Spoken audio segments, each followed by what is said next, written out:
Hi friends, నేను మీ lover boy Lakshminarayana. తెలుసు కదా, ఈ మధ్య బిగ్ బాస్ వాళ్ళు అగ్ని పరీక్ష అనే ఒక ప్రోగ్రాం కండక్ట్ చేయడం జరిగింది. అది అందరికీ తెలిసిన విషయమే. అక్కడికి చాలామంది వెళ్ళారు. నాకు చాలామంది ఫోన్ చేసి, లవర్ బాయ్ లక్ష్మీనారాయణ గారు, అగ్ని పరీక్షకు మీరు ఎందుకు వెళ్ళలేదు, మీకు ఫోన్ రాలేదా అని నాకు క్వశ్చన్ చేయడం జరిగింది. నేను వాళ్ళకి ఒకటే సమాధానం చెప్పానండి. అగ్ని పరీక్షకు నేను వెళ్ళడం ఏంటి? అగ్ని పరీక్షకు నేను వెళ్ళడం ఏంటి? వెళ్తే డైరెక్ట్గా బిగ్ బాస్ హౌస్లోకి వెళ్తానని వాళ్ళకి గట్టిగా సమాధానం చెప్పడం జరిగిందండి. ఈ మధ్య ఆల్ ఇండియా అందగాడు రవి అని, మన్మథరాజా, ఖమ్మం కోటేష్, సిద్దిపేట మోడల్ వీళ్ళందరూ వెళ్ళారు. అక్కడికి వెళ్ళి మీరు ఏం చేశారు, ఏం సాధించారు? ఇలాంటి ఛాన్స్ మళ్ళీ వస్తుందా? అదే ఛాన్స్ నాకు వచ్చినట్టే టాప్ 15లోకి వెళ్ళేవాడిని, తర్వాత టాప్ 5లోకి వెళ్ళేవాడిని, తర్వాత బిగ్ బాస్లోకి వెళ్ళేవాడిని, అందరినీ డామినేట్ చేసుకొని కప్పు తీసుకొని బయటకు వచ్చేవాడిని. ఎస్, ఒకడేమో ఆడవాళ్ళను తక్కువ చేసి మగవాళ్ళు ఎక్కువ అని అంటాడు. ఒకటి గుర్తుపెట్టుకో, ఆడవాళ్ళు మగవాళ్ళు ఇద్దరు ఒకటే, సమానం.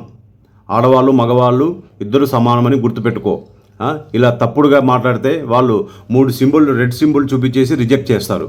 ఇంకొకరేమో డైరెక్ట్గా రావడంతోనే కాళ్ళ మీద పడిపోతాడు. కాళ్ళ మీద పడితే కప్పులు వచ్చేస్తాయా?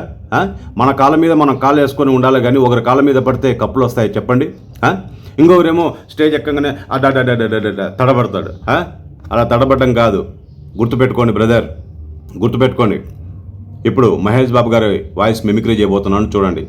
భయ్యా, లైఫ్లో గోల్ అంటూ పెట్టుకోండి. అగ్ని పరీక్ష కాదు భయ్యా, కొడితే డైరెక్ట్గా బిగ్ బాస్ హౌస్లోకి అడుగు పెట్టాలి. నేను టార్గెట్ 10 మైల్స్ అయితే N for the 11th mile, కొడితే దిమ్మ తిరిగిపోవాలి. చల్.